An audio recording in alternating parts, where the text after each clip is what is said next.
¿Qué tal? Buenos días a todas y a todos. Bienvenidas y bienvenidos a este diplomado en epistemología. Yo soy Darío Mora Jurado, soy profesor investigador de la Judicial Electoral. Y bueno, conmigo van a ver algunos de los temas de este diplomado. Bienvenidas y bienvenidos. Y bueno, este tema es muy interesante, el de epistemología.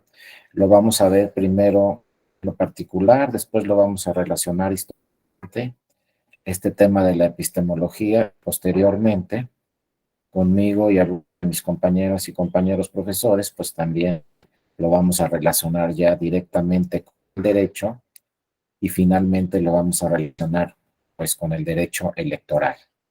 El tema de epistemología pues es un tema que tiene directamente una relación con la ciencia y la verdad. La epistemología nace con el objetivo, esta ciencia nace con el objetivo de que hechos son reales y qué hechos no son reales, qué hechos pueden llevarnos a la verdad científica y qué hechos no nos pueden llevar a la verdad científica. Y bueno, finalmente lo vamos a aterrizar también con el tema probatorio, como ya las abogadas y los abogados pues necesitan de la epistemología, de la valoración de las pruebas para ver si realmente un hecho es verdadero o un hecho no es verdadero. Bueno, bienvenidas y bienvenidos. Algunos ya me conocen, algunos también, los que no, pues estoy aquí a sus órdenes en la Escuela Judicial Electoral y pues de entrada les deseo que tengan un excelente 2023. Van a haber algunas sesiones y con algunos compañeros y compañeras van a haber otras sesiones. Ojalá sea de utilidad este diplomado y pues recuerden que en la Escuela Judicial Electoral tenemos una serie de diplomados aproximadamente creo que para el 2023 a tener de 18 a 20 diplomados, entre otras actividades que siempre se publican, pues sus convocatorias y directamente en la página de la Escuela Oficial Electoral, ahí la pueden ir consultando durante el año por si estuvieran interesados en el diplomado, pues ahí lo pueden ver, ¿no? Acuérdense que para mí es muy importante su participación en todas las sesiones, entonces cualquiera que pues quiera participar con todo gusto puede levantar la mano o puede simplemente abrir su micrófono, poner una manita ahí en la pantalla, abrir el micrófono o hacer también directamente algún comentario en el chat, pues ahí estamos listos para revisar todas sus inquietudes, no solamente al final de la sesión, sino en cualquier momento de la plática ustedes pueden pues participar sin ningún problema. El día de hoy pues vamos a entrar a la introducción de este tema de epistemología. Vamos a ver los temas fundamentales para que posteriormente pues estemos desarrollando el tema históricamente y después ya llevarlo a la práctica, ¿no? Cómo se relaciona con el derecho, cómo se relaciona con la materia político-electoral en su caso, y cómo pues ya un juez o una jueza en un momento dado pues tiene que revisar sobre todo todos los hechos que se dan, pero comprobarlos científicamente. La epistemología en realidad lo que nos lleva es a comprobar científicamente los hechos, no quedarnos solamente con algo que puede ser o no puede ser, sino que quede debidamente acreditado como un hecho verdadero. Esa es la finalidad de la epistemología y por eso al desarrollándose poco a poco durante la historia, pues muchos hechos que no eran comprobables, poco a poco la epistemología fue adquiriendo importancia y señalándole a los historiadores, a los científicos, a los poetas, ¿no? A los artistas, a todos les fue enseñando la epistemología, pues que todos los hechos se tenían necesariamente que comprobar que fueran temas científicos y temas verdaderos, ¿no? Ya lo vamos a ver, pero pues cuánto tiempo se dijo que pues el planeta Tierra era plano, cuánto tiempo se pensó que el planeta Tierra, que la Tierra era plana, hasta que llegó un científico muy importante y nos dijo a todas las personas, ¿no? Que la Tierra era redonda. Esta es la finalidad de la epistemología, llegar a la verdad científica y no a lo que siempre se nos dice, pero que quizá no sea real, ¿no? Pero bueno, antes de empezar directamente con la epistemología, pues tenemos que abrir este tema también muy importante que se va a llevar a cabo durante todo el diplomado, que es el del pensamiento crítico. Todas las personas debemos de actuar siempre con un pensamiento crítico. Y no solo en el ámbito profesional, sino también en el ámbito académico, inclusive en el ámbito personal, siempre debemos llevar a cabo un pensamiento crítico. ¿No? Todos los nuevos científicos, los maestros, ¿no? Los que nos dan clase constantemente, pues siempre nos dicen que en la actualidad tenemos que tener todas las personas un pensamiento crítico y renovando constantemente nuestras ideas a través de diversos análisis, a través de diversas investigaciones, siempre tenemos que ir transformando nuestras ideas y no quedarnos como estábamos hace algunos años, ¿no? Simplemente un tema para darnos cuenta del pensamiento crítico, pues en cualquier materia, por ejemplo, imagínense un ingeniero sin pensamiento crítico, pues no tendríamos todo el avance tecnológico que tenemos en la actualidad. Si tenemos un gran avance tecnológico, pues es gracias al pensamiento crítico de todas las personas. Simplemente piensen en un auto, cómo se ha modificado. Acuérdense del Volkswagen, cuánto tiempo lo tuvimos en nuestro país, más de 50 años. Fue el auto más vendido, todavía sigue siendo el auto más vendido en México, el Volkswagen. Nació por ahí de la Segunda Guerra Mundial y todavía lo tuvimos por ahí, ese auto hasta el 2003. ¿Cuántos años duró? Desde la Segunda Guerra Mundial hasta el 2003. Obviamente, pues el pensamiento crítico terminó con nuevas tecnologías, con nuevas ideas, con nuevos funcionamientos y obviamente ese automóvil tan vendido desapareció y se crearon pues nuevas tecnologías, ¿no? Y actualmente pues ya tenemos una tecnología que hace mucho tiempo no nos hubiéramos imaginado, como autos, ¿no?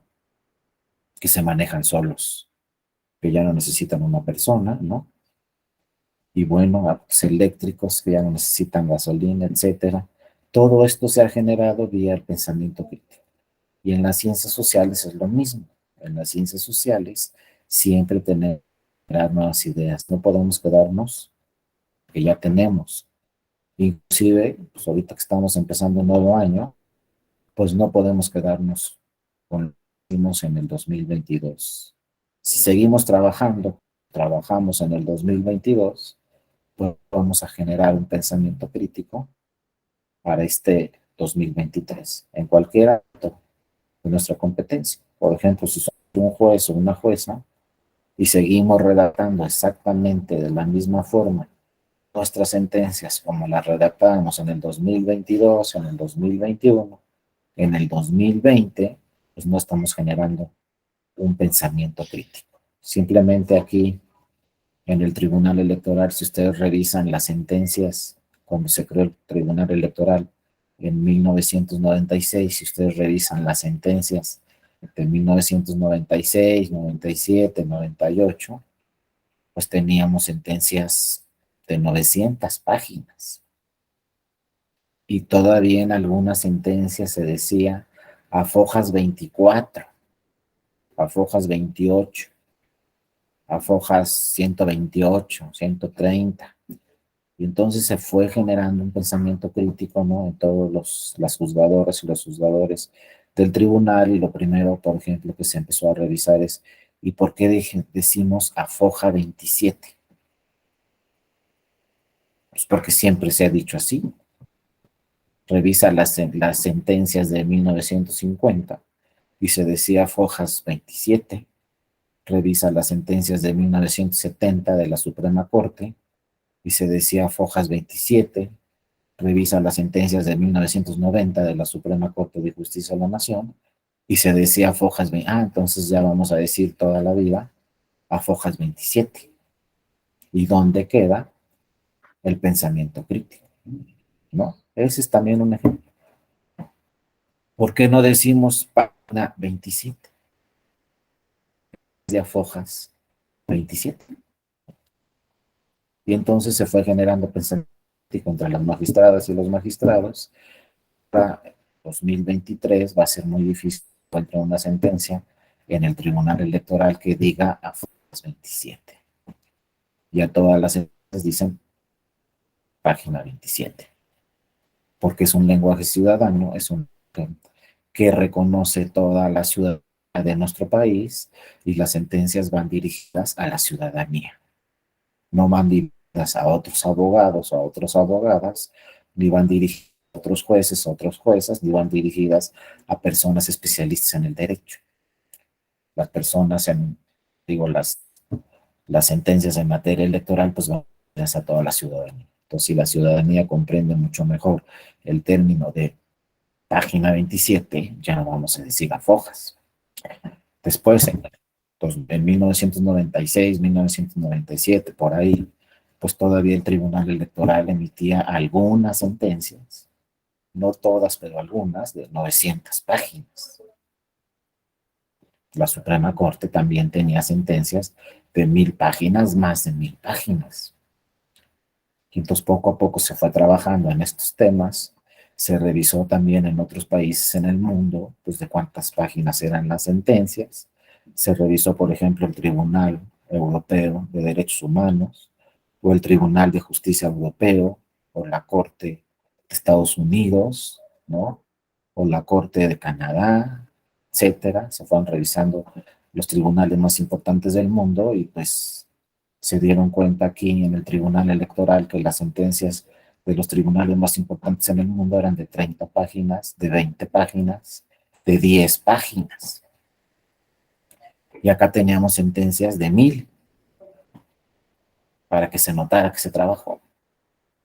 Pero ¿cómo que se notaba que se trabajó? Teníamos sentencias de 1000, pero de esas 1000 páginas, 200 eran la demanda, 200 eran el escrito al tercero interesado y 200 eran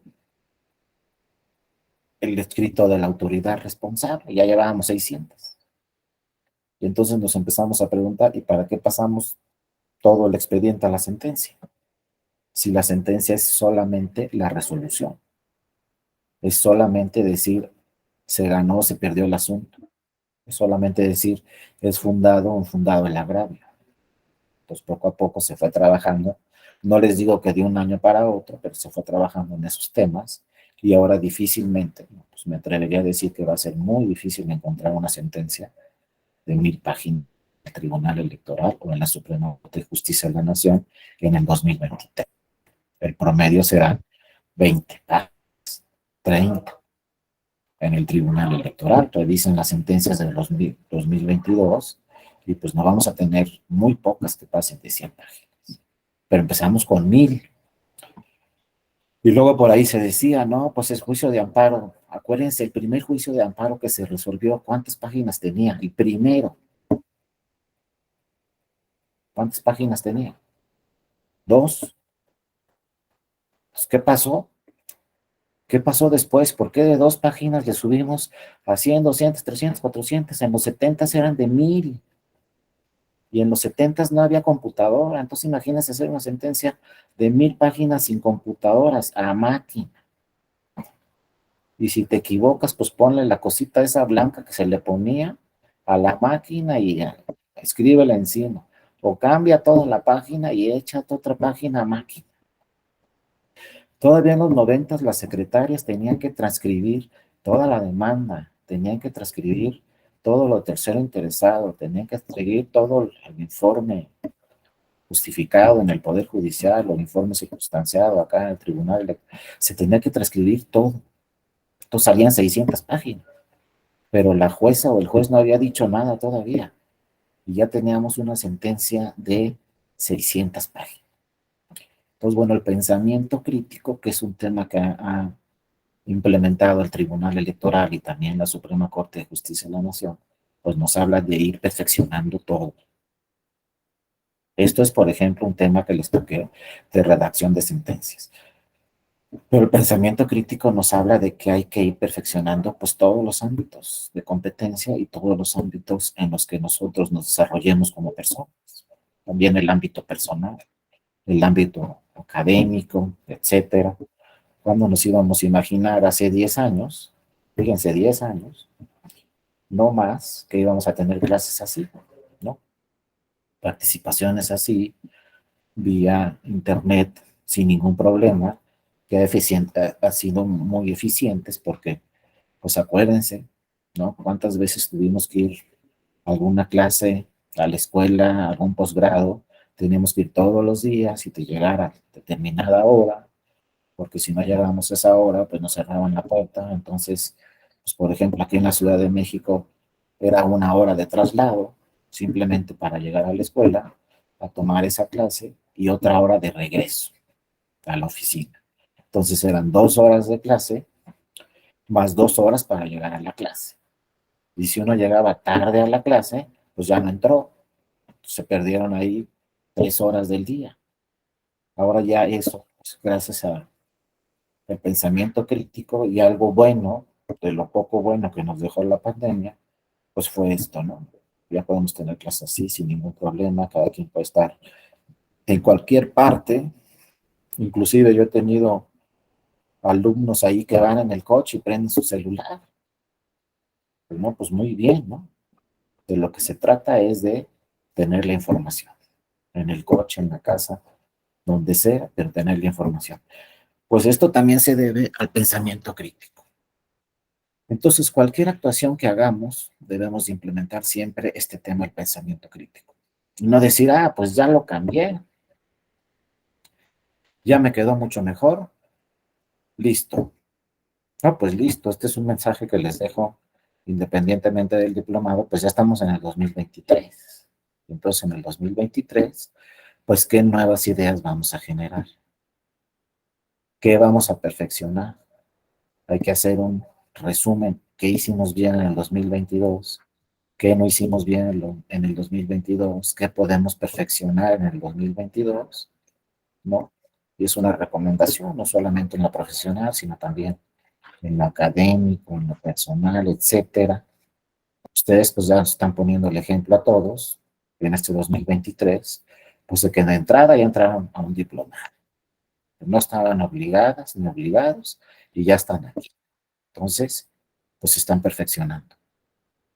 Están yendo más allá de lo que va el común de las personas.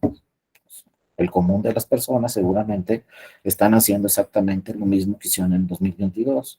Ustedes no, ustedes ya van más allá del, de lo normal, ¿no? Más allá de lo general de las personas, ya están implementando una nueva actividad, que es esta, están dejando su tiempo para esta actividad, apartando su tiempo para esta actividad, entonces pues ya están generando automáticamente un pensamiento crítico, ya automáticamente están yendo más allá de lo que podrían hacer, porque les digo, ninguna ni ninguno de ustedes están obligados a tomar este diplomado, lo están tomando, entonces pues ya van más allá, ya están generando pensamiento crítico y eso es muy bueno. Y entonces la mayoría de los especialistas en este tema nos dicen, bueno, hay que generar nuevas ideas para resolver problemas, inclusive hay que generar nuevas interpretaciones y nuevas injerencias. Hay que volver a revisar todo, volver a hacer inferencias lógicas, ¿no? Para llegar a nuevas conclusiones. Y esto tiene una relación directa con la epistemología. Porque si no hubiéramos tenido científicos que le daban vueltas a las nuevas ideas y vueltas y nuevas interpretaciones y hacían nuevas inferencias y buscaban nuevas conclusiones, si no se hubiera generado este pensamiento crítico desde los griegos, pues ahorita a lo mejor seguiríamos diciendo, no, pues la Tierra es plana y háganle como quieran. Que por ahí no hay una corriente de personas que todavía siguen diciendo que la Tierra es plana. Pero el pensamiento crítico, pues científicamente podemos comprobar que pues, la Tierra no es plana, punto, ¿no? Eso debe ser en todo y eso se debe aplicar, pero fíjense, esto nace desde los griegos. Los griegos lo primero que dijeron es vamos a generar pensamiento crítico, vamos a cuestionar todo lo que estamos haciendo. Y ese grupo muy importante de filósofos, desde mi punto de vista, de los más importantes que hemos tenido en la historia del mundo, que fueron Sócrates, Aristóteles y Platón, pues ellos fueron los que empezaron a generar este tema del pensamiento crítico, hacían reuniones y cuestionaban los diferentes temas. El problema de aquellos tiempos, que ya luego los vamos a ir revisando, pues es que no había forma de que la ciencia lo acreditara científicamente. Entonces sí, se generó mucho cuestionamiento, muchas discusiones que generaron nuevo conocimiento, pero todavía en la época de Aristóteles, Sócrates y Platón, no se puede acreditar científicamente muchas cosas que se cuestionan, porque la tecnología se tenía en esos tiempos.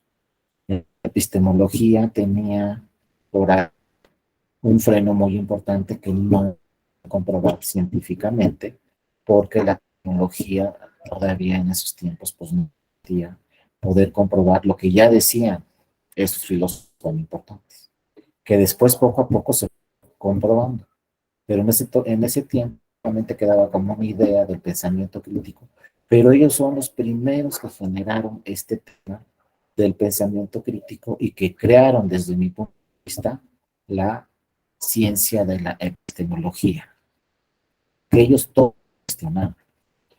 Entonces, por ejemplo, si nosotros vamos a una reunión y decimos, sí, todo está muy bien, no se va a generar pensamiento crítico.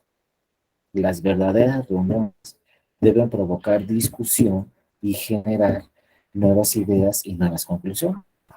Me voy otra vez al tema de redacción de sentencias. Si no se hubieran reunido hace 20 años en este tribunal las magistradas y los magistrados de ese tiempo para discutir la redacción de una sentencia, discutirla y cuestionarla, si todos dijeran, pues si estas sentencias tienen 100 años así, pues ¿para qué nos metemos en problemas?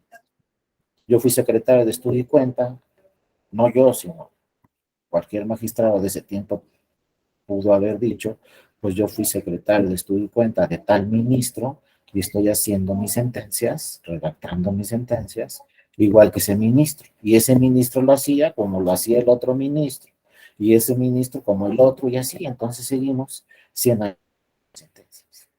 Pero se juntaron las magistradas, se reunieron, empezaron a cuestionar la relación de las sentencias, se podía perfeccionar sobre una sentencia y se empezó a estudiar párrafo por párrafo. Aquellas sentencias, cuentas, se empezaron a estudiar párrafo por párrafo cómo se podían implementar las ideas, nuevas conclusiones, para que se lleve a cabo este pensamiento crítico. Hubieran visto lo que pasó aquí en el tribunal cuando un magistrado ya hace muchos años redactó una sentencia y le puso pies de página. Empezaron obviamente los cuestionamientos, las críticas, cómo es posible el tribunal electoral, ¿no? Redacte una sentencia con pies de página, pues esto no es un libro porque lleva pies de página. Luego cuando empezaron a ponerse gráficas en la sentencia, cuando empezaron a poner unas fotografías, pues ya perdió formalidad la sentencia, cómo es posible que en el tribunal electoral hagan eso con las sentencias, etcétera. Pero poco a poco se fueron rompiendo todos esos parámetros que duraron 100 años o más de 100 años, y actualmente pues revisan las sentencias no solamente este tribunal, sino de la mayoría de los tribunales mexicanos, como la redacción de sentencias pues ha sido completamente distinta. Y esto también tiene que ver con este tema que vamos a entrar directamente después, que es el de la epistemología. Lo primero de la epistemología es ver qué es cierto, qué no es cierto, qué se puede acreditar científicamente, qué no, pero además qué se puede perfeccionar.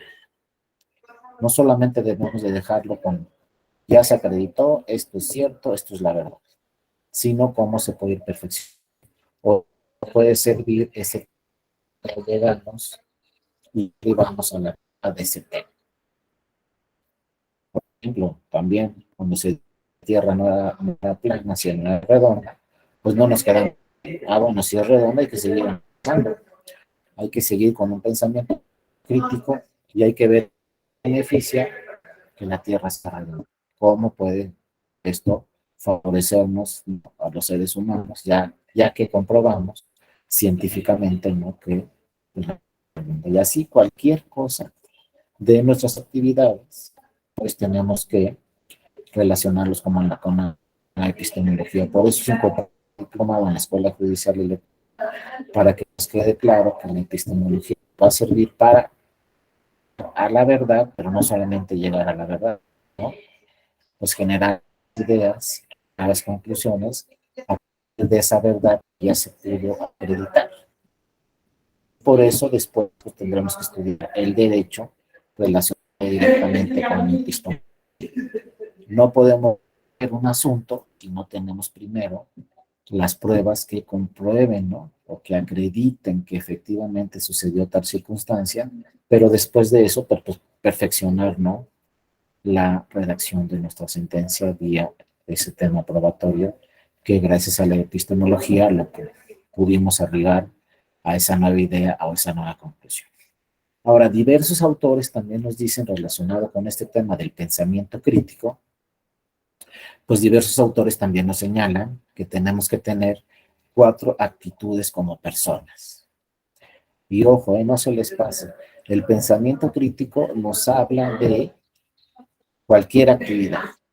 Insisto, no solo la profesional, hay que pensar en nuestras actividades académicas y hay que pensar también en nuestras actividades personales. Tenemos que tener actitudes de pensadores críticos para perfeccionar cualquier sistema, ¿no?, o cualquier forma de trabajar en cualquier ámbito. Y entonces especialistas nos dicen, como este Alejandro Rodríguez, ¿no?, nos dice que el primero de las actitudes que tenemos que tener es la humildad. Esa muchas veces nos cuesta mucho trabajo, pero tenemos que ser humildes, porque si no somos humildes vamos a creer y vamos a pensar siempre que lo que estamos diciendo nosotros, eso es lo que es cierto y nosotros tenemos la razón y entonces no vamos a generar pensamiento crítico. Si nosotros siempre tenemos la razón, no vamos a generar pensamiento crítico. No vamos ya de lo que estamos pensando.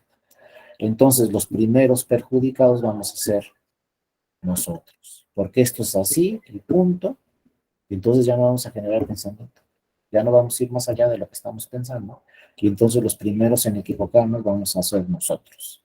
Es como si llega una persona ahorita y dice, porque el Volkswagen es el mejor auto en este momento, porque tiene 100 años, porque no sé qué y porque no sé cuánto, pues se va a equivocar.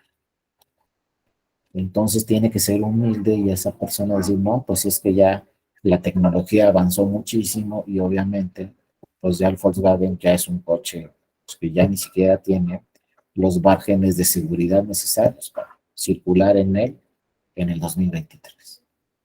Pero si nos aferramos a que es el mejor auto, porque es el que más se ha vendido y porque es el que no sé qué y el que no sé cuánto, pues no vamos a ser humildes y no vamos a generar nuevas ideas.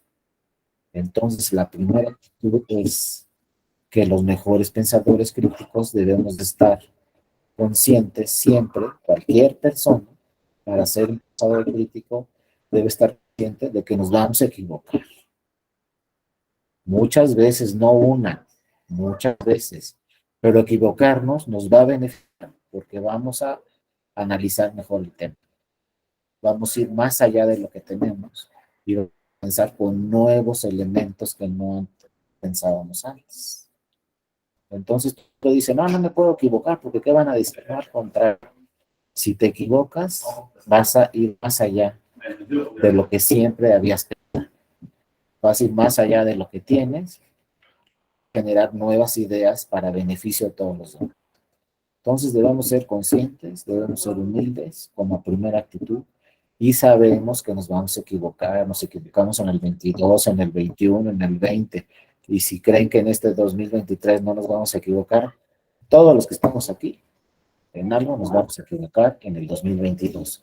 Pero eso va a generar que revisemos ese tema, repensemos ese tema y lo perfeccionemos. Entonces, más nos vale equivocarnos, porque si no nos equivocamos, vamos a seguir con el error todo el 2023. entonces mejor para no seguir con el error todo el 2023, pues de una vez vamos equivocándonos, ya, así vamos a llegar a una idea. Entonces nos dice este autor, cuando una persona cree que ya lo sabe todo, ya está en el error gigantesco. Sobre un tema, deja de estar abierto a nueva información, críticas o ideas. Y entonces ya se estancó, ya no va a pasar de ahí.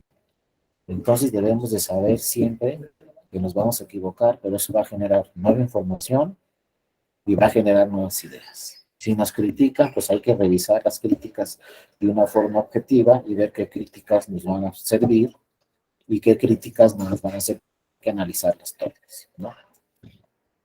Entonces, las actitudes más importantes que se deben adoptar a la hora de realizar juicios críticos, pues es la humildad.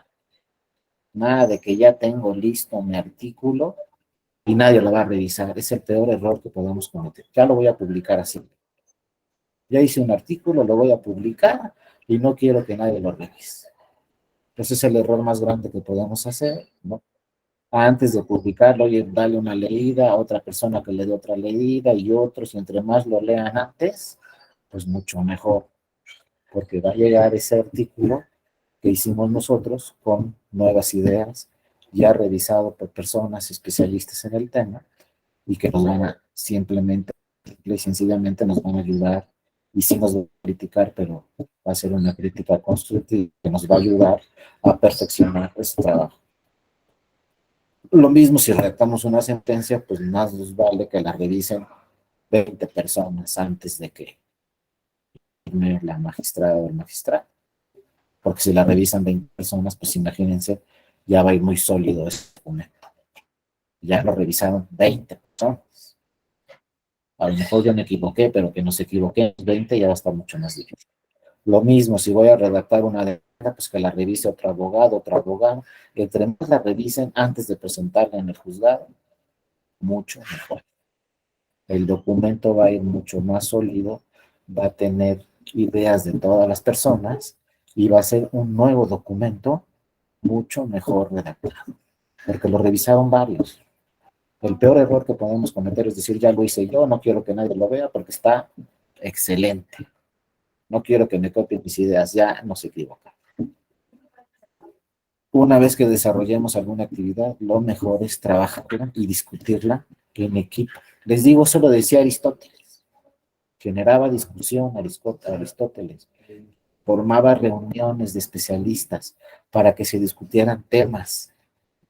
Y todavía a la fecha hay personas que dicen, no quiero que nadie lo vea, yo solito lo voy a presentar. Eso es peor error, porque nadie es perfecto y si lo ven dos personas, pues ya son 4 ojos, y si lo ven 4 personas, ya son 8 ojos, y así. Mucho mejor cualquier documento, cualquier actividad, en fin. Esto también nos dice el pensamiento crítico, ¿no? Pero tenemos que ser humildes. Si no, está perfecta, la hice yo, no, pues a todo dar. No hay nada perfecto, y lo mejor es discutirlo entre un equipo, entre todas las personas, para que sea una actividad pues mejor realizada, ¿no? Los ingenieros, los doctores, todos siempre discuten los temas, siempre hay congresos, siempre hay reuniones para ir más allá, pero que sea con la aprobación de toda una serie de especialistas. Por eso hay congresos internacionales de doctores, médicos, dentistas, de lo que quieran, porque se tiene que discutir los temas y críticamente. Tenemos que criticar lo que está haciendo nuestra compañera, nuestro compañero, para perfeccionar ese documento, para perfeccionar ese sistema, y el derecho no es excepción. Si hacemos una demanda, hay que discutirla entre todos los que estamos en el despacho, y si hacemos una sentencia, hay que discutirla entre todos los que estamos en el tribunal, ¿no? Y si hacemos una investigación, hay que discutirla entre todos los que estamos haciendo esa investigación.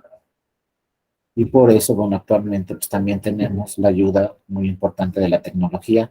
Todo es público actualmente. Pues todo lo podemos consultar, todo lo podemos revisar y todo lo podemos cuestionar. Imagínense que un día sean diputadas o diputados, pues ahí van a estar discutiendo muchísimos textos, discutiendo muchísimas ideas, discutiendo muchísimas reformas a miles de leyes, de todos los temas, de todas las materias. Un diputado tiene que saber de todas las materias. Ambiental, fiscal, de hacienda, electoral, la que ustedes quieran. Entonces, pues prácticamente tiene que saber de todos los temas, entonces tiene que estar debidamente asesorados para todos los temas. Porque un diputado le dicen, pues vas a aprobar esta ley, y luego esta ley, y luego esta ley, y vas a aprobar este nombramiento, y luego aquel nombramiento, y en fin. Entonces tiene que saber de todo. La única forma de que un legislador haga bien su función es con sus asesores y discutir muy bien los temas, porque si no pasa lo que hemos platicado en otras clases, se aprueban normas y esas normas después se cuestionan, después se impugnan y esas mismas normas pues después la Suprema Corte de Justicia de la Nación pues puede, como ya lo veremos en algunos otros temas o en otros diplomados, pues la Suprema Corte de la Nación puede declarar la invalidez de toda esa reforma. No estoy hablando de la electoral, pero ahí, yo no sé, ya se aprobó una norma electoral y créanme que si se cuestiona esa norma ante la Suprema Corte, pues la Corte la va a revisar. Y hay normas electorales que se aprobaron, pues que no son conformes a la Constitución. Y es otro tema, ¿no? Pero se van a discutir, se van a revisar por parte del Poder Legislativo y luego la Suprema Corte pues también puede revisar esas normas y si no están debidamente aprobadas por alguna inconsistencia, pues esas normas se pueden dar de baja. Y la Corte puede decir, pues, ¿qué crees? Que es inconstitucional esta nueva ley. Porque no se llevó el procedimiento con un pensamiento crítico, no se llevó el procedimiento revisando efectivamente que se esté aprobando una norma, pues que sea conforme a la Constitución. No hay pensamiento crítico ahí, no hay perfeccionamiento de la nueva norma. Se aprobó una nueva norma por la mayoría, pues sí es cierto, pero ya se impugnó. Y ya después veremos qué dice la Suprema Corte sobre esa norma, pero inclusive como vemos, la Suprema Corte puede declarar inválida esa norma. Y de nada sirvió todo el procedimiento, porque la Suprema Corte dijo, pues saben qué, otra vez a volver a empezar porque la norma es inconstitucional. Y puede ser un artículo 2 o 3, o puede ser toda la nueva ley que sea inconstitucional. Entonces, esa es responsabilidad desde los y las legisladoras. Si aprobaron la norma, pues revisar que esa norma pues pase todos los filtros, perfeccionar la norma. Pero si aprobamos una norma que evidentemente es contraria a la Constitución, pues ya sabemos en qué va a terminar la historia, en que la norma es inconstitucional. Entonces, todo ese trabajo que se hizo no va a servir de mucho. ¿Por qué? Pues porque no se llevó a cabo el pensamiento crítico y no se cumplieron con estas actitudes, ¿no? De discutir bien la norma con humildad, ¿no? La aprobamos y listo. Pues ahí luego van a venir, ¿no? Las consecuencias. La segunda actitud que tenemos que tener como pensadores críticos, pues es exactamente esta, ¿no? La apertura a las críticas, ¿no? Por la misma razón, un pensador crítico tiene que ser capaz de escuchar opiniones contrarias a las suyas. Y es lo mejor. Siempre discutir los temas con las compañeras, con los compañeros. Si es personal, pues con la familia. Si es académico, pues hay que consultar a nuestros maestros. Oiga, voy bien, voy mal, me regreso. Y luego otro maestro, y luego algún otro compañero del salón, compañera. Pues para generar nuevas ideas. Y si nos critican, mejor. Acuérdense, siempre que nos estén criticando, pues si es el tema constructivo, hay que hacer caso a esas críticas, hay que retroalimentarnos para poder perfeccionar esa actividad, ese documento, lo que sea. Hay que discutir. Todos los temas se tienen que discutir. De verdad que es muy arriesgado hacer una actividad y no consultarla con ninguna otra persona. Ya lo hice yo, punto. Es muy arriesgado porque seguramente en algo nos vamos a equivocar y no escuchamos a los demás. Entonces, la apertura de las críticas es fundamental. Hay que escuchar a todos los demás. Y luego viene lo que también sucede y puede suceder, ¿no? El respeto hacia los demás. Hay que escucharlos, hay que debatir nuestras ideas, hay que defender nuestras ideas, pero obviamente con respeto. Aunque en muchas ocasiones sus ideas serán más válidas que la mayoría de las demás personas, es decir, vamos a defender a fondo nuestra propuesta, nuestra idea, etcétera. El pensador crítico debe respetar a los demás, con independencia de quién tiene la razón. Tenemos que escuchar a todos los demás y respetar las ideas de todos los demás. Imagínense antes, cuando no existía la epistemología, que no había una comprobación científica de los temas. Imagínense las discusiones. Simplemente imagínense ahorita que no tengamos una prueba científica para decir que la Tierra es redonda, pues seguiría diciendo la mayoría que es plana, porque nos dirían, oye, pues yo salgo en mi coche y yo veo todo plano, pues ¿cómo que es redonda? Imagínense las discusiones cuando no había comprobación científica. Ahora, afortunadamente, ya la mayoría de los temas se pueden comprobar científicamente. Es cuando nace la epistemología, pero no crean que porque se pueda comprobar científicamente ya no se debe de discutir.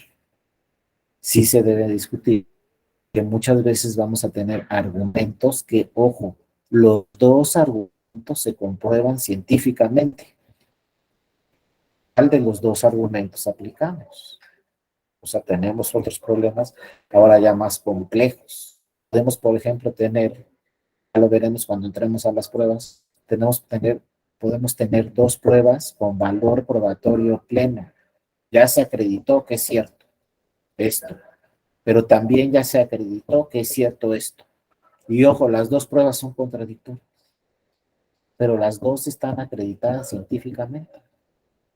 ¿Cómo vamos a resolver ese problema cuando tenemos dos pruebas acreditadas científicamente como ciertas?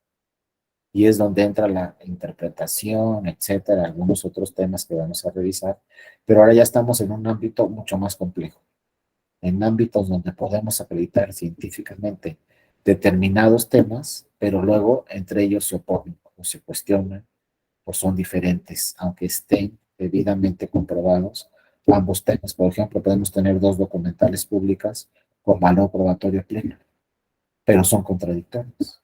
¿Cuál de las dos vamos a aplicar? Por ejemplo, rápido, para residencia de una persona que tiene que acreditar su residencia para ser presidenta o presidente municipal, pues tiene una certificación del municipio donde dice que tiene residencia en ese municipio. ¿No? Tiene un documento que le expidió la presidencia, el municipio, la presidencia municipal, les pidió un documento donde dice, esta persona tiene residencia en este municipio por esto, esto y esto, firmada por el presidente municipal. Pero por otro lado, imagínense, hay otro documento también acreditado y cierto, otra documental pública con valor probatorio pleno de la Secretaría de Relaciones Exteriores que dice que esa persona vive en Texas, Estados Unidos. Entonces, ¿qué? Pues aquí sí tenemos, como dice la epistemología, dos pruebas con valor probatorio pleno. Dos pruebas públicas, dos documentos públicos firmados por dos autoridades públicas donde nos están diciendo que esa persona tiene la residencia en una parte y el otro documento nos dice que tiene la residencia en otra parte. Entonces ya son temas que se deben de discutir, como vemos aquí. Obviamente se tiene que analizar y cuál de los dos documentos vamos a aplicar, porque no podemos decir, este no tiene validez. Estamos en otro ámbito más complejo. No podemos decir, el de Relaciones Exteriores no tiene validez. A ver, está firmado por el secretario de Relaciones Exteriores, imagínense. El otro está firmado por el presidente municipal del municipio. Entonces, ¿qué hacemos? ¿Son documentos públicos? Sí. ¿Validez los dos? Sí. ¿Están firmados por autoridad correspondiente? Sí. ¿Dónde vive esta persona? ¿En Texas? Porque así dice Relaciones Exteriores. ¿O en el municipio? Porque así dice el presidente municipal. Se tienen que discutir los temas, se tienen que valorar esas pruebas, se tienen que valorar esas pruebas con otras pruebas estas son 2 pruebas, pero si tenemos 10, pues hay que ver las pruebas si fortalecen el documento del presidente municipal o las otras 8 pruebas fortalecen el documento de relaciones exteriores y llegar a una conclusión y resolver. Pero se tiene que discutir. Imagínense que ustedes o yo seamos las secretarias o los secretarios de estudio y cuenta y digamos, no, aquí la que tiene validez es relaciones exteriores, hago mi proyecto de sentencia y listo. Y nadie lo revisó, nadie lo discutió. O sea, a lo mejor estoy completamente equivocado, pero nadie me dijo. Entonces, obviamente, pues me voy a equivocar quizá o no va a ir fortalecido ese documento porque no lo discutí con los demás. A lo mejor los demás me dicen, oye, pues es que no, el que tiene validez es de relaciones exteriores. Bueno, a lo mejor yo defiendo al del presidente municipal, pero los tenemos que discutir y tenemos que escuchar a los demás. Y así como en el derecho, en cualquier otra materia, imagínense todo lo que se tuvo que discutir para decir, ahora vamos a crear autos eléctricos, ventajas y desventajas. Se ha discutido y se sigue discutiendo ese tema. Y ahorita vamos en híbridos, pero al rato vamos a los eléctricos y al rato vamos a llegar a una forma que diga los de gasolina ya no se pueden utilizar.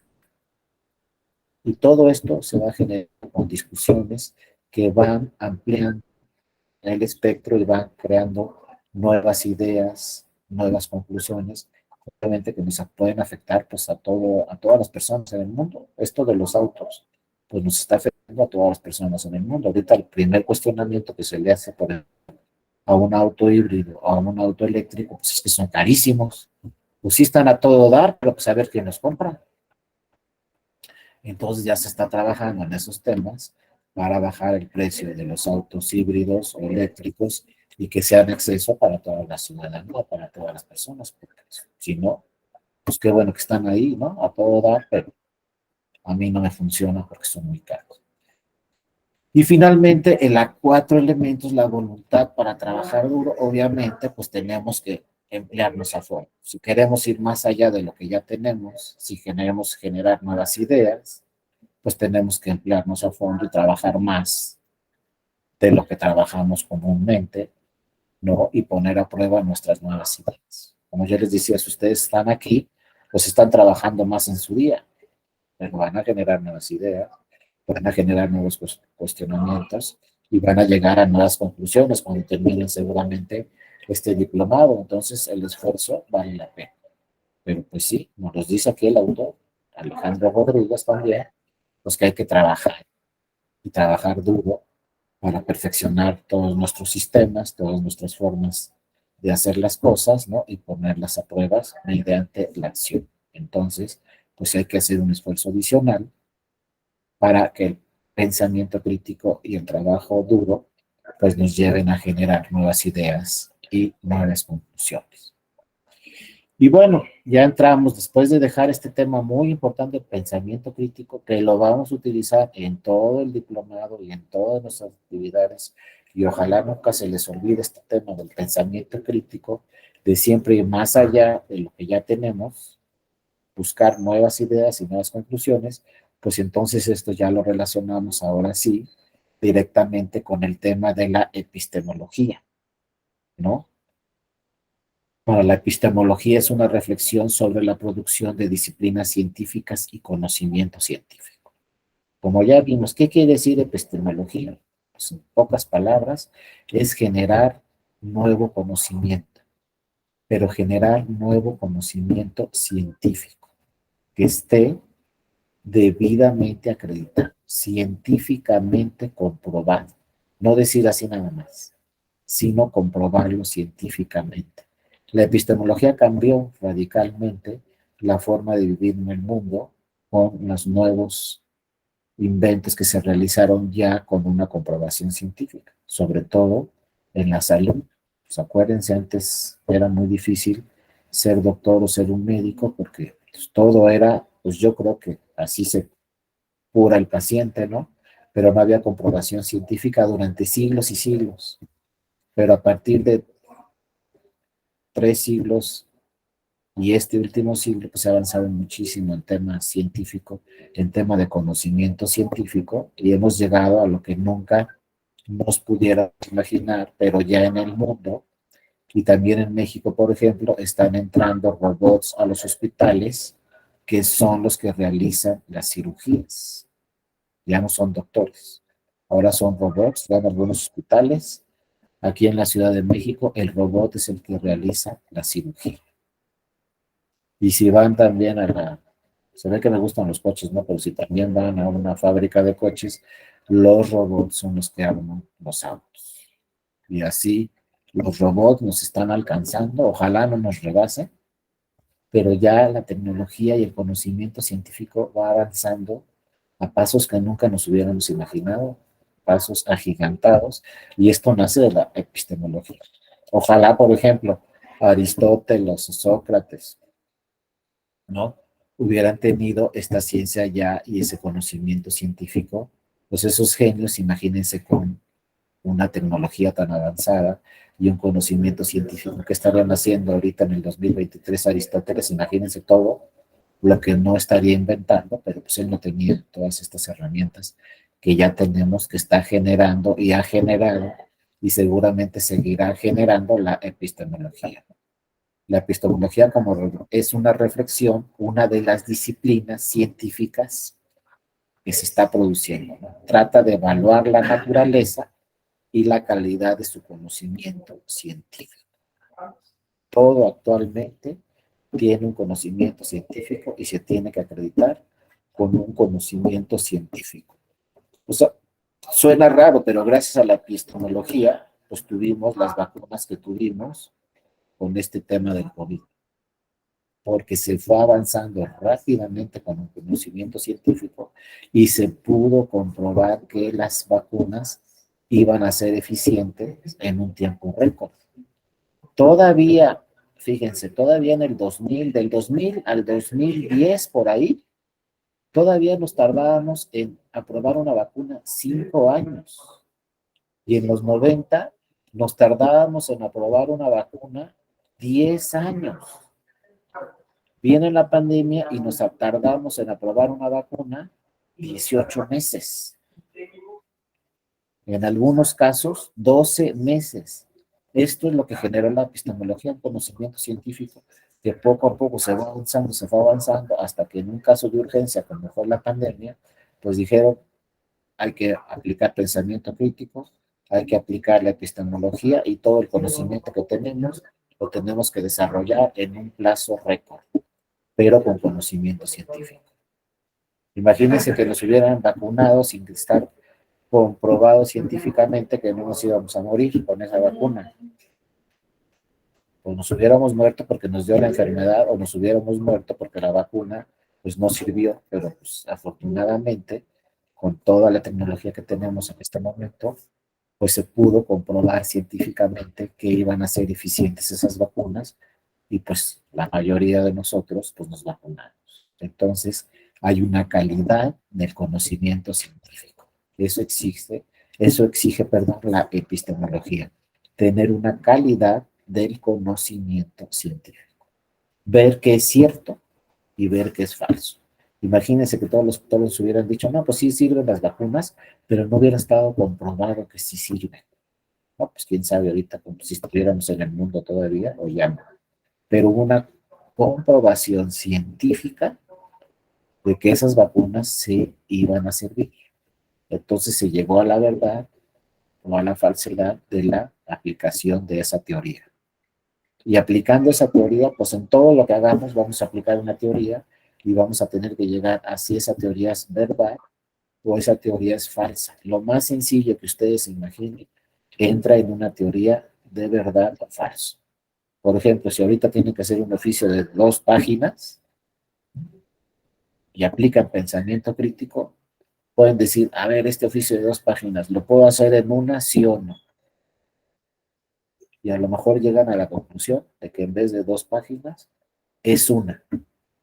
Entonces imagínense, si hacen 100 oficios a la semana, pues ahora van a ser 100 oficios de 1 página y no de 2. Y entonces en vez de 200 hojas, van a ser 100. Y en vez de tardarse 10 horas, se van a tardar 5 porque no están redactando un documento de 2 hojas, están redactando un documento de una hoja. Estamos aplicando ahí la epistemología, estamos aplicando ahí el conocimiento científico y estamos viendo si realmente es eficiente pasar de 2 hojas a una, o a lo mejor no nos da, y tiene que ser 2. No, que quiero que sea una, pues a lo mejor no nos sale. A lo mejor mi jefe me dice, quiero que sea una, no, pues sabe que es imposible, en una hoja no podemos decir todo esto. Pero se tiene que discutir. El problema es dejarlo en 2 hojas siempre. Ahí nos vamos a equivocar. No, pues vamos a ver si puede ser uno. Vamos a ver si puede ser uno. Y luego, obviamente, que el contenido de ese documento también sea más eficiente. Y si soy ingeniero, oye, pues que este coche va 15 kilómetros por litro. No, pues tiene que dar 10. No, pero no, no, pues hay que buscarle. A ver qué hacemos para que el coche dé 10 kilómetros, o 15, o 20, o ya lo hacemos eléctrico, o ya lo hacemos híbrido, pero se tiene que discutir los temas. No podemos quedarnos así nada más, porque todos los temas se tienen que discutir y ver cómo los hacemos un poco más eficientes.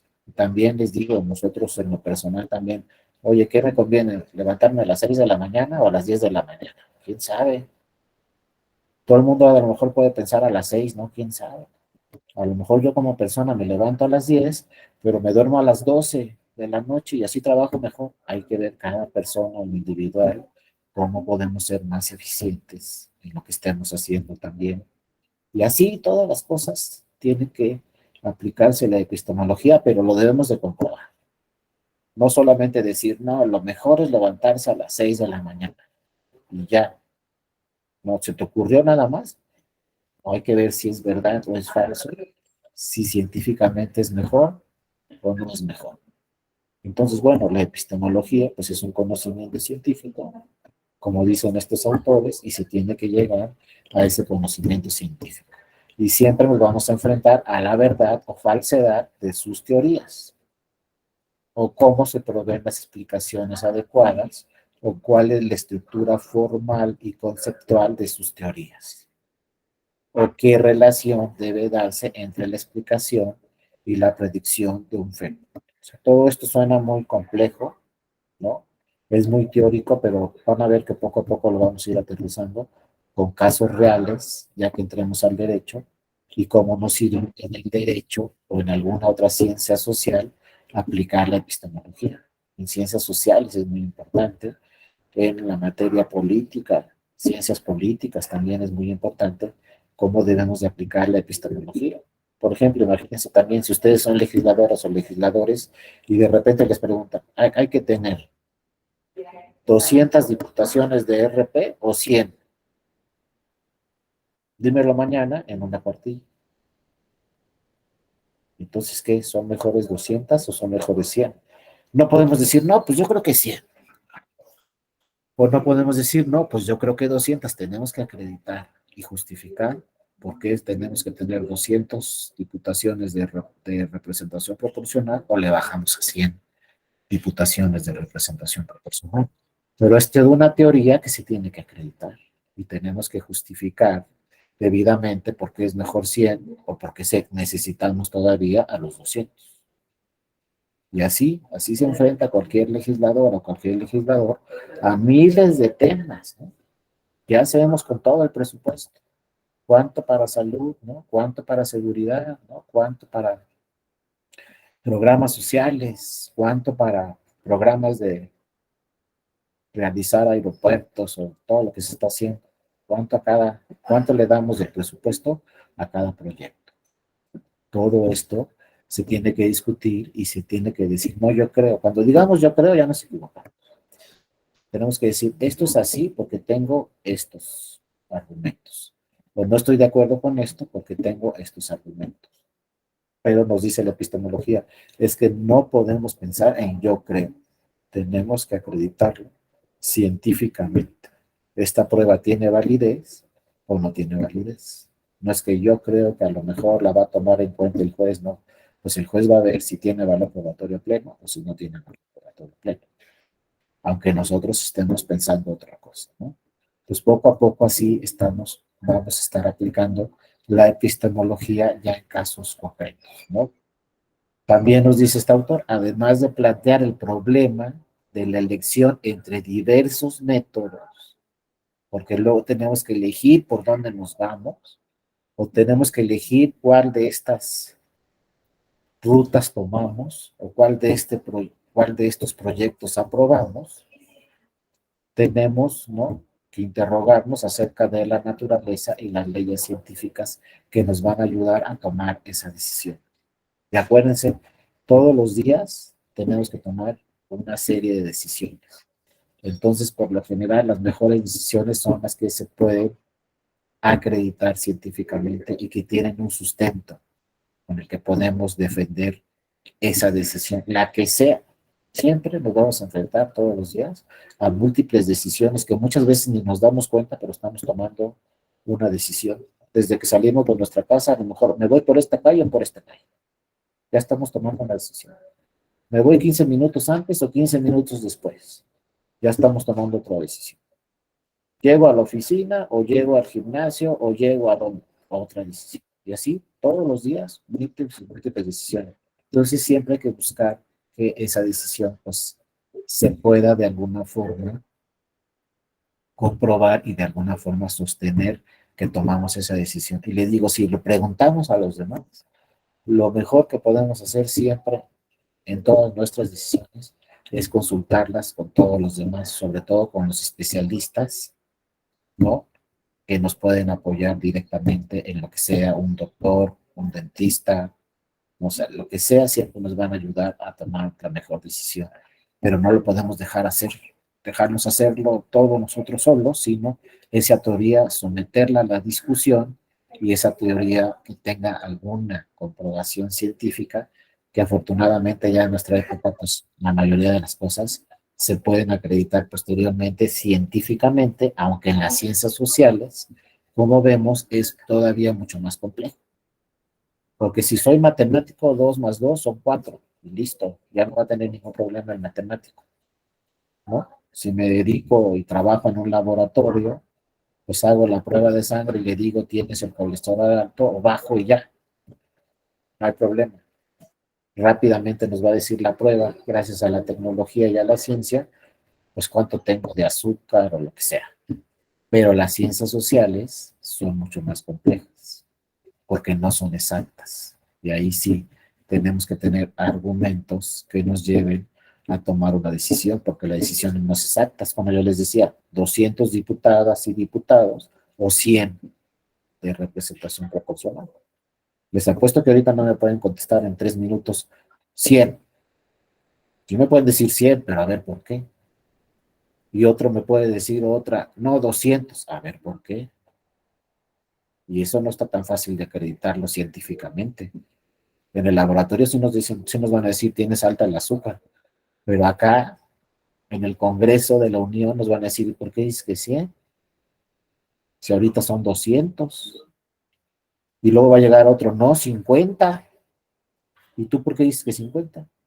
Y luego va a llegar otro, va a decir, no, ninguno, los DRP no funcionan. Seguro no funcionan. Porque en Italia todos son DRP. En Estados Unidos no hay ninguno DRP.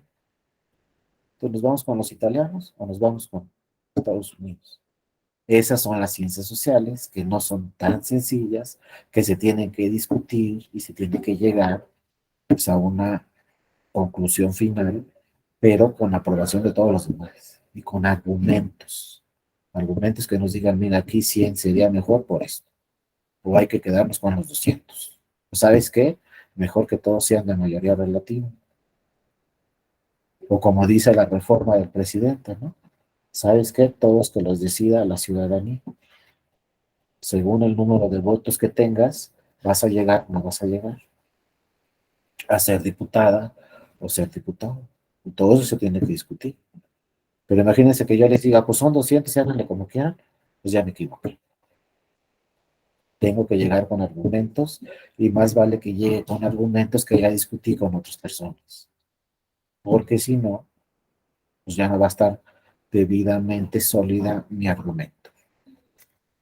Entonces realmente a eso nos lleva la epistemología, ¿no? A plantear cuál es el problema y vamos a ver que una vez que lleguemos al problema, vamos a tener diversos métodos para resolver el problema y diversas formas de decidir ese problema.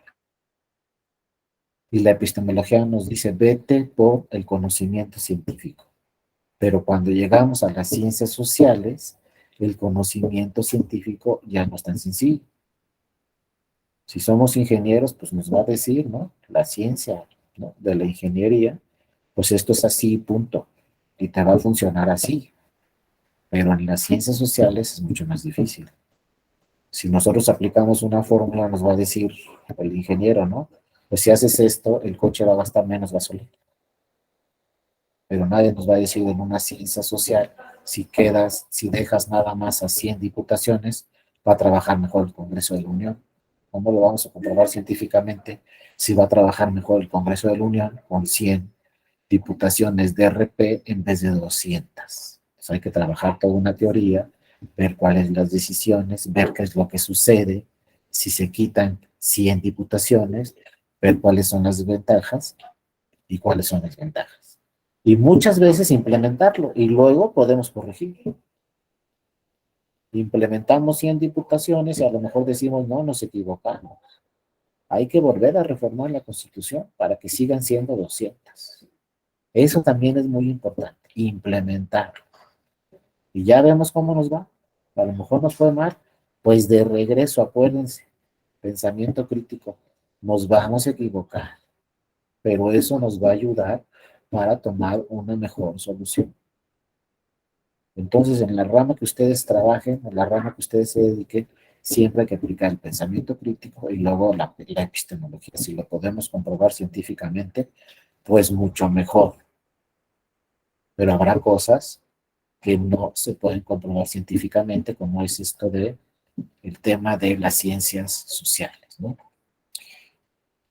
Ahora, ¿qué caracteriza al razonamiento o pensamiento crítico? Su actitud de cuestionar todo, lo conocido, o lo que se va a conocer, o lo que ya se sabe. Entonces siempre tenemos que cuestionar todo, pero con la idea de perfeccionar. A los que mejor les queda el pensamiento crítico, pues es a las legisladoras y a los legisladores, porque a ellos les llega todo, y todo lo tienen que cuestionar, y todo lo tienen que revisar. Imagínense, una legisladora o un legislador tiene que revisar toda la Constitución y decidir qué partes de la Constitución reforma y qué partes de la Constitución se dejan como están. Y luego discutirla. Y luego tomar decisiones directamente. Entonces, yo siempre he dicho, los legisladores van más allá que cualquier otra persona, porque ellos toman decisiones de todo tipo, de ambiente, ¿no? ¿Qué hacemos con el derecho ambiental en nuestro país? ¿Qué hacemos con todo el presupuesto? ¿Qué hacemos con salud? ¿Qué hacemos con programas sociales? ¿Qué implementamos aquí? ¿Cuánto presupuesto le damos a la ciencia? ¿Cuánto presupuesto para la educación? Un legislador tiene que revisar todo y obviamente no sabe de todo. Entonces tiene que tener asesores que le digan, pues, qué podría ser lo mejor y aventarse. Y luego nos puede ir mal. Y tan nos ha ido mal que cuántas veces hemos reformado la Constitución. Creo que la Constitución mexicana es la Constitución que tiene más reformas en el mundo, porque a cada rato nos equivocamos y ahora cámbialo para acá y ahora cámbialo para allá. Y ahorita vean cómo está la reforma electoral. Lo que pidió la izquierda hace 10 años, ahora está pidiendo que se quite. Ya lo pusieron, ahora quiten, ya no nos gustó después de 10 años. Primero pidieron una reforma constitucional para que no se hiciera propaganda política en radio y televisión, en redes sociales, se sancionara a los servidores públicos por propaganda política, y ahora la propuesta presidencial era quitar las sanciones por propaganda política. 10 años después. No se alcanzó la reforma constitucional, pero sí se alcanzó la reforma legal, entonces luego se seguirá discutiendo ese tema y a ver cómo va a quedar ese tema, y es un tema, por ejemplo, que le va a llegar a la Suprema Corte y le va a llegar al Tribunal Electoral. Entonces van a tener que tomar decisiones sobre la propaganda política de precandidatos para los procesos electorales. Y las últimas decisiones pues las tendrá que tomar la Suprema Corte de Justicia de la Nación o el Tribunal Electoral. Pero es algo que pasó por un procedimiento legislativo donde se le dijo a todas las diputadas y diputados, senadoras y senadores, pues revisen el tema. Y ese es uno de miles. Entonces no crean que es tan fácil ser diputado. Diputado tiene que saber de todo, absolutamente de todas las materias, porque aprueban reformas legales y constitucionales absolutamente de todos los temas. Y luego de ahí se van repartiendo los rubros, las especialidades, y pues todos entramos en alguna parte, ¿no? O en algún tema que nos afecta a nuestro país. Entonces también nos dicen, ¿no? Los diversos académicos, se trata de cuestionar o criticar los supuestos sobre los cuales se construyen teorías. Ya tengo la teoría, hay que discutirla, hay que cuestionarla, mi decisión. Hay que evaluar qué tan robusto es la evidencia que tengo para tomar esta decisión y la solidez, sobre todo, de los argumentos. Si mis argumentos son sólidos en cualquier decisión, va a ser difícil que me echen para abajo esa decisión o que me hagan cambiar de opinión. Si no llego con argumentos sólidos en lo que sea, pues fácilmente van a echar para abajo esa decisión que yo tomé anteriormente. Entonces, la solidez de los argumentos que muchas veces se nos olvida es fundamental. A ver, ¿me estás diciendo esto? ¿Por qué? Siempre nos van a decir por qué, por qué, por qué. Pues tengo que tener la respuesta correcta ahí. Dice también la epistemología. Tienes que tener el argumento sólido, una serie de argumentos sólidos. Si voy a presentar una demanda, lo primero que vamos a revisar son los argumentos. Y luego que esos argumentos sean ciertos. Y luego que esos argumentos se puedan comprobar vía las pruebas. Pero si llego sin argumentos, pues vamos a decir en tribunal, pues, ¿qué me está diciendo? O sea, todo lo que me está diciendo no me convence. No traigo un argumento sólido para que yo crea exactamente qué es la decisión que tengo que tomar como jueza o juez. Y luego también, pues tengo que reconocer los límites de la evidencia. Pues sí, a lo mejor no tengo toda la evidencia que quisiera tener. Y a lo mejor ahí está, pero no la tengo en este momento. ¿No? Que fue también lo que pasó, por ejemplo, con la elección presidencial del 2006, se nos dijo en el tribunal, pues es que pasó todo esto en la elección presidencial del 2006. Existieron todas estas irregularidades, que fueron muchas. Pues sí, pero al expediente no llegaron todas esas pruebas, no llegaron todas esas irregularidades. Y el tribunal, pues no es ministerio público para salir a recabar pruebas. Las pruebas tenían que presentarse con las demandas.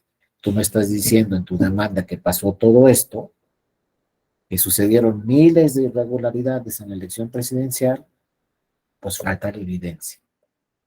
Compruébamelo, como dice la epistemología, compruébamelo científicamente, efectivamente todo eso que estás diciendo que pasó en la elección presidencial y que por lo tanto se tiene que anular, pues sí pasó. Y la ley, ¿no? También la Constitución nos dice, pues el que presenta la demanda tiene que aprobarlo con una serie de pruebas. O sea, tiene que llevarle a la jueza o al juez la comprobación científica, una serie de pruebas donde se acredite la evidencia para tener un grado de certeza en las conclusiones. Obviamente el juez pues solamente va a concluir con la evidencia que se tenga y, como les decía, con los argumentos que se hagan valer en esa demanda. Por lo tanto, la epistemología también nos dice, no argumentes algo, tienes que tener argumentos sólidos, pero tienes que tener también una comprobación científica. Eso no se nos olvide en ningún tema. Si no lo puedo comprobar, pues siempre va a estar en discusión. Cuando lo acredite, ya no va a estar en discusión. Inclusive muchas veces cuando tenemos la comprobación científica, no nos gusta lo que nos dicen y vamos a otra comprobación científica. Simplemente vamos al doctor, ¿tienes alta el azúcar? No, no, salió mal este análisis. Es que me echó un pastel ayer, pero ahora no me voy a comer el pastel y me voy a hacer nuevamente el análisis. Ahí está la comprobación científica y ahí va a estar siempre, pero hay que tenerla. Imagínense un doctor o un médico que nos recete alguna medicina sin tener la comprobación científica, no, pues capaz que sale peor, ¿no? Nos morimos ahí porque quién sabe qué medicina nos recetó. La comprobación científica es muy importante, la solidez de los argumentos también es muy importante. Voy a hacer esto o voy a tomar esta decisión, porque estos son mis argumentos, pero también esta es la evidencia que tengo, ¿no? Y este es el grado de certeza para llegar a tomar esta conclusión. En pocas palabras, de eso nos habla la epistemología y eso es lo que nos vamos a enfrentar en cualquier decisión que debemos de tomar. Y esto es lo que vamos a ir analizando poco a poco en este diplomado, algunas sesiones conmigo, como les decía, y otras sesiones con mis compañeras y mis compañeros también de aquí, de la Escuela Judicial Electoral, ¿no? Entonces, así, el pensamiento crítico se centra en el análisis, evaluación y la justificación de argumentos o evidencias. La justificación también es un tema fundamental. Tengo que justificar siempre todas mis decisiones. Cualquier proyecto, cualquier decisión tiene que estar con una justificación evidente ahí por qué estoy haciendo eso, por los argumentos de por qué estoy tomando esa decisión. Todos los pensadores críticos, les digo, desde Aristóteles y Sócrates y Platón, nos decían, debes de justificar tu argumento, porque si no, te lo echan para abajo inmediatamente.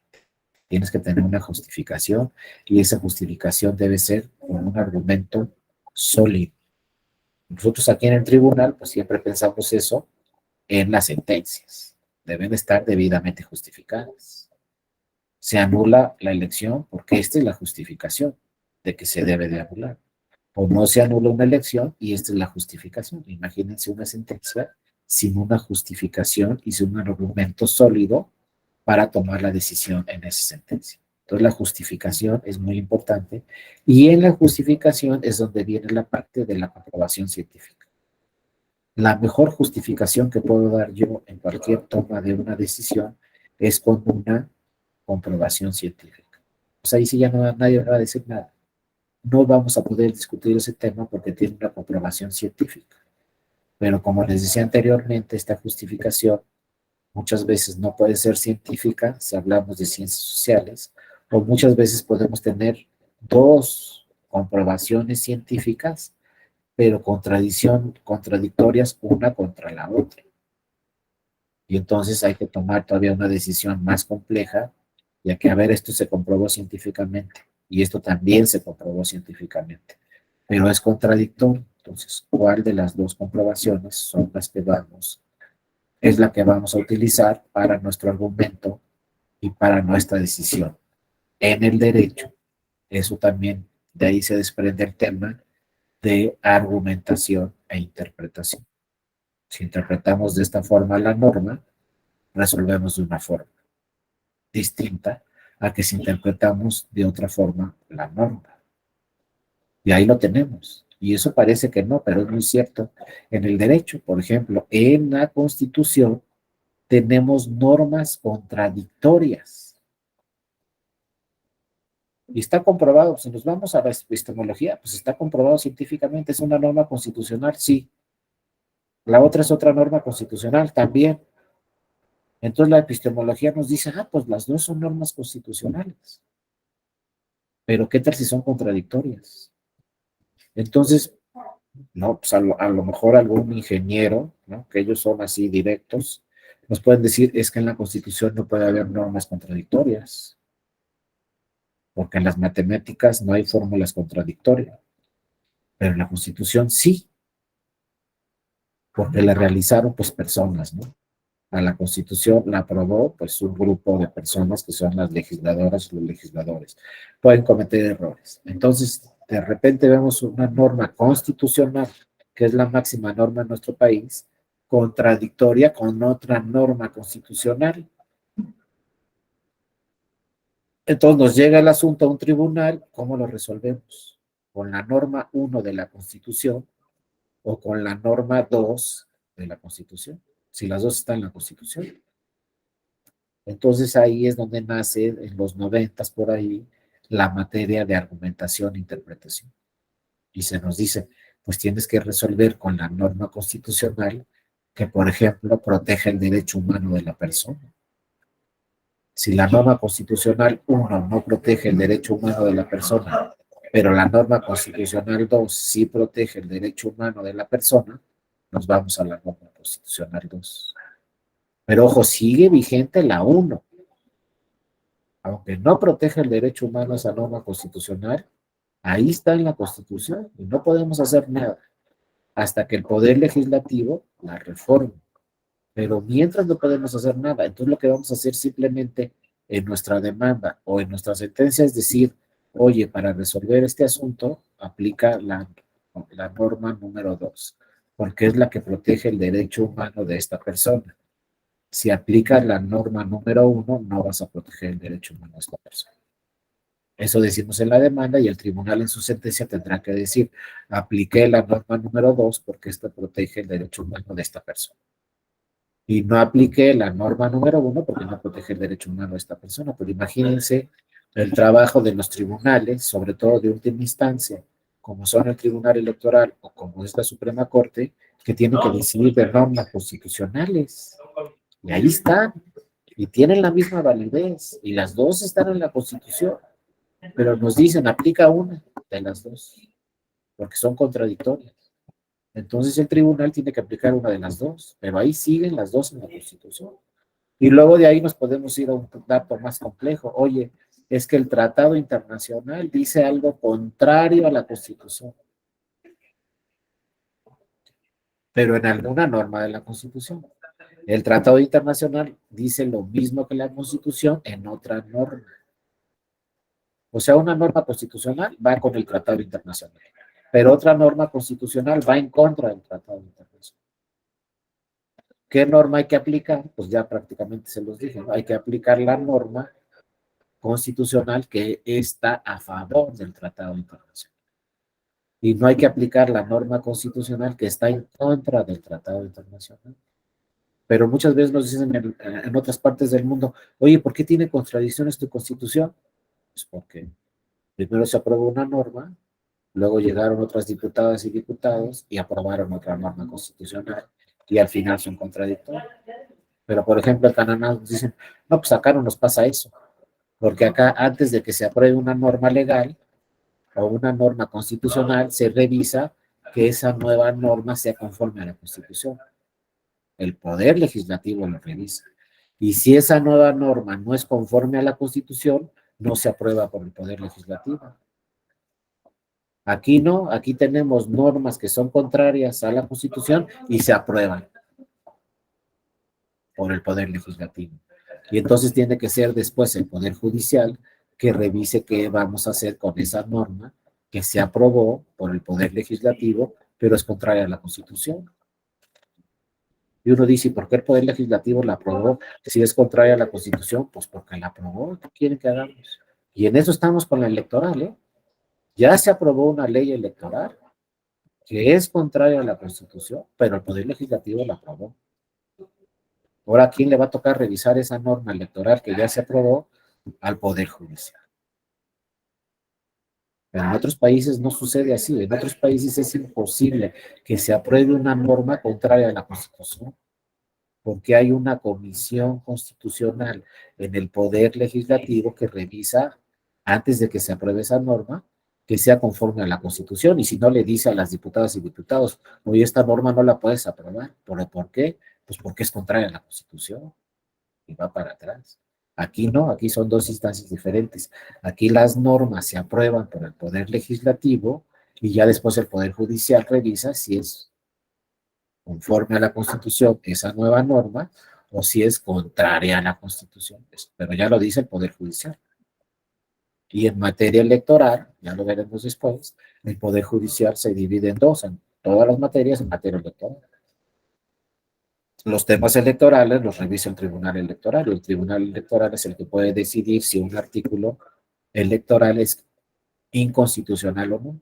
La Suprema Corte puede decidir sobre todas las normas, también la electoral, si son inconstitucionales o no. No son dos etapas diferentes. Ahorita que se aprobó una norma electoral, pues esa norma electoral ya se impugnó ante la Corte y la Corte va a decir si tiene validez esa nueva norma electoral o no. La Corte va a decir si es conforme a la Constitución o si es inconstitucional. Y si la Corte dice que es inconstitucional, pues va a declarar la invalidez de esa norma. Y hasta ahí llegó esa norma. Entonces imagínense todo lo que trabajó el Poder Legislativo, revisaron la norma 10 veces, no sé qué, ya la aprobaron y después pues, dice la Corte, pues ¿qué crees? Es inconstitucional, no tiene validez.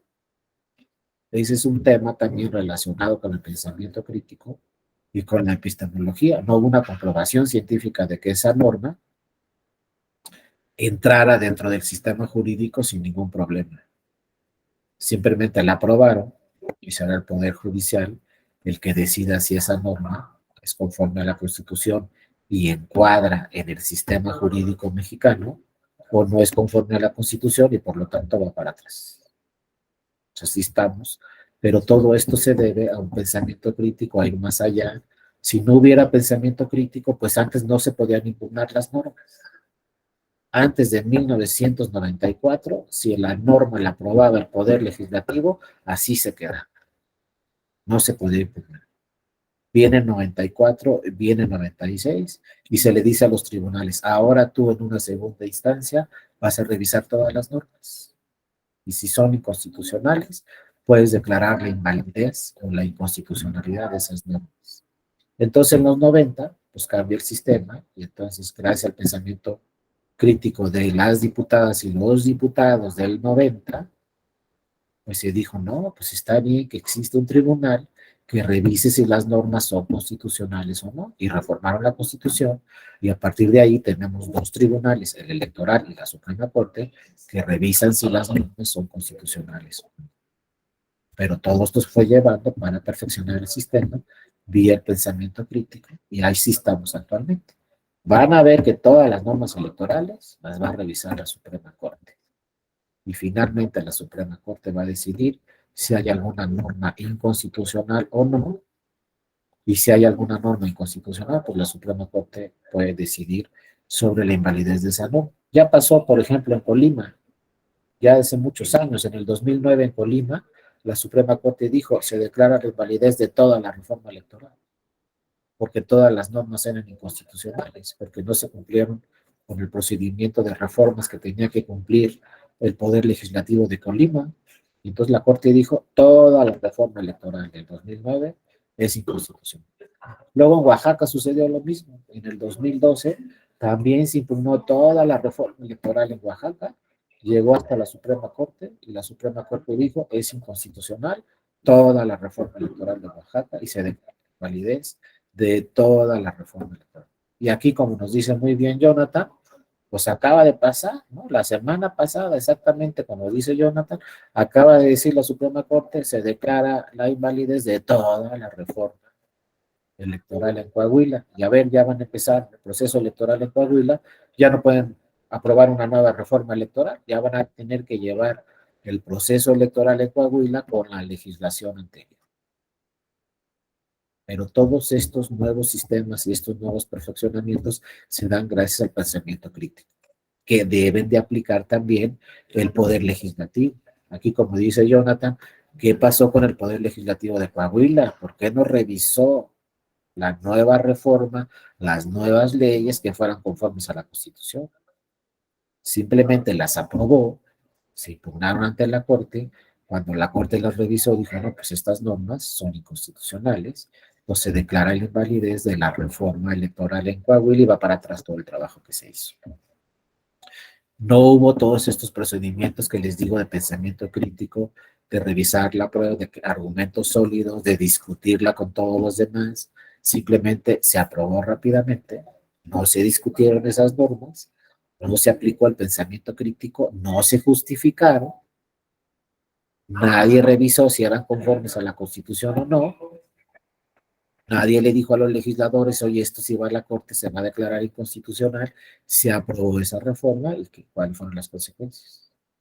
Que se declara la invalidez de esa reforma. Y ahora en Coahuila, ¿qué van a hacer? Pues tener proceso electoral con la legislación anterior, porque la nueva legislación no se aprobó.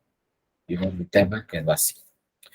Bueno, compañeras y compañeras, estamos empezando. Este es un tema muy teórico, ¿eh?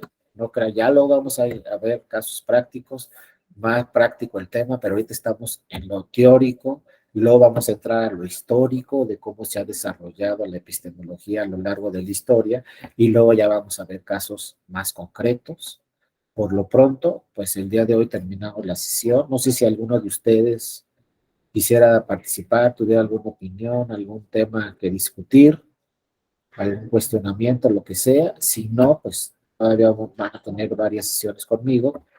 Entonces, bueno, aquí nos vemos mañana. Les agradezco a todas, a todos mucho su atención el día de hoy. Bienvenidas y bienvenidos nuevamente a este diplomado.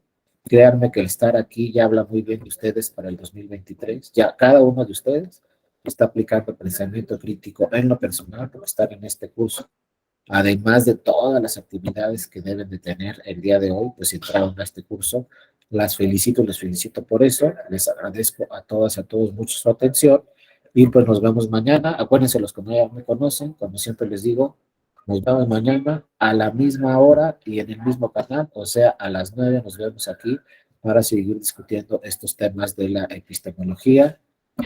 Tema que quieran revisar, pues acuérdense, ponen una manita, abren el micrófono y con todo gusto los escuchamos o los escuchamos. Por lo pronto les agradezco mucho, que tengan un excelente día, una excelente semana y nos vemos mañana. También le agradezco mucho a la maestra Kenia Hernández que le dio seguimiento a grabación y a la presentación del día de hoy. Muchas gracias, Andrés. Te mando un abrazo. Gracias a todas y a todos. Cuídense mucho. Un abrazo. Ivonne, Gracias, Edgar, doctor. Gracias. Jonathan, Muy Guadalupe, buen día. Héctor, Hasta Alberto, mañana.